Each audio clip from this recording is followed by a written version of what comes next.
Good morning friends, my name is Yamini. I am studying Pharmacy first year in Maharaja College of Pharmacy. Today I give a seminar on glycolysis topic.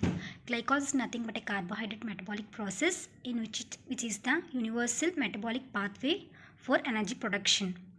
Glycolysis is a process of converting glucose into pyruvic acid which involves 10 steps. First 5 steps undergoes preparatory phase, which means glucose activation process, and 6 to 10 steps which is involving in the payoff phase, which means energy extraction process. So coming to first step, glucose is converted into glucose 6-phosphate in the presence of enzyme hexokinase. Here one phosphate group is utilized in the form of ATP, hence it is called phosphorylation process.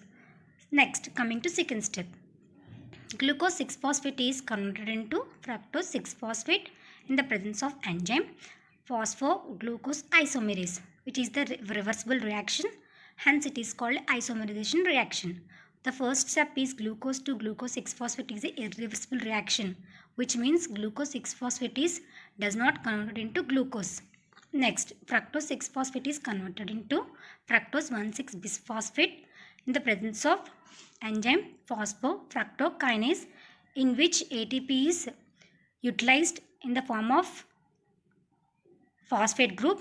Here it is a irreversible reaction where fructose 1,6-bisphosphate does not converted into fructose 6-phosphate.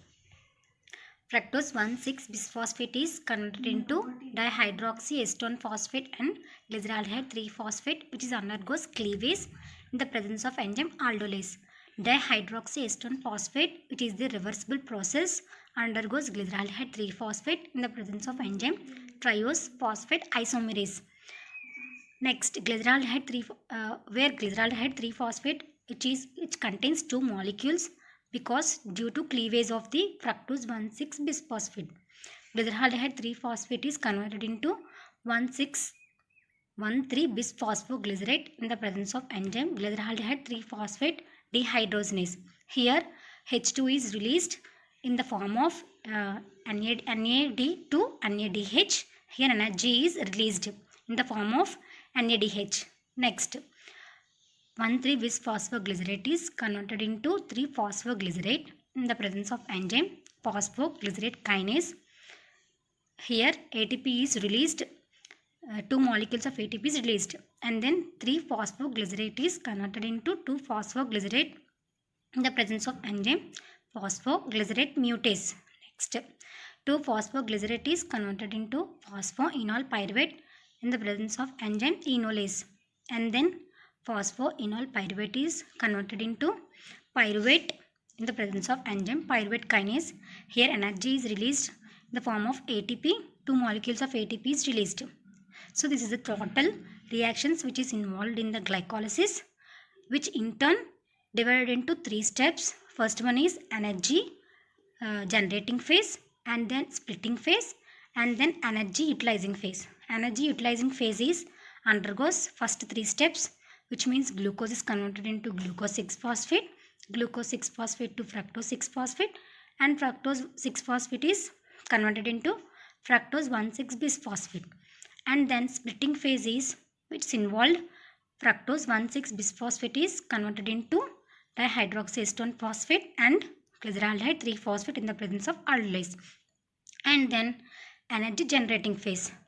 Here in this phase from 6th step to 10th step is which is involved in the energy generating. And then energetics of glycolysis. Here the total energy is released in the glycolysis is shown. So first step is energy releasing step. When glyceraldehyde 3-phosphate is converted into 1,3-bisphosphoglycerate, here 6 ATP molecules are released, and then second step 1,3-bisphosphoglycerate is converted into 3-phosphoglycerate. Here 2 ATP molecules are extracted, and then phosphoenol pyruvate is converted to enol pyruvate. Here 2 ATP molecules are released.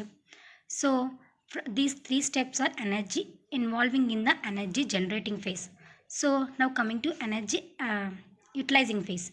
Here first step is glucose is converted into glucose 6-phosphate. Here one ATP molecule is utilized, and then fructose 6-phosphate is converted into fructose 1,6-bisphosphate. Here one ATP molecule is utilized.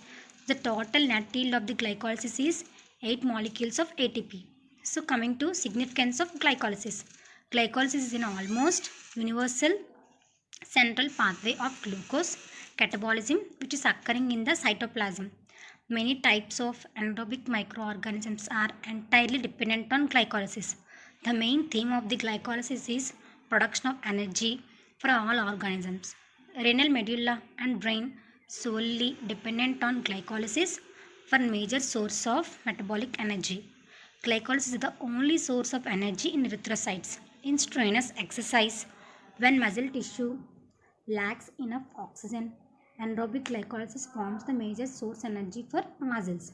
So coming to conclusion, glycolysis does not require any oxygen for the production of energy.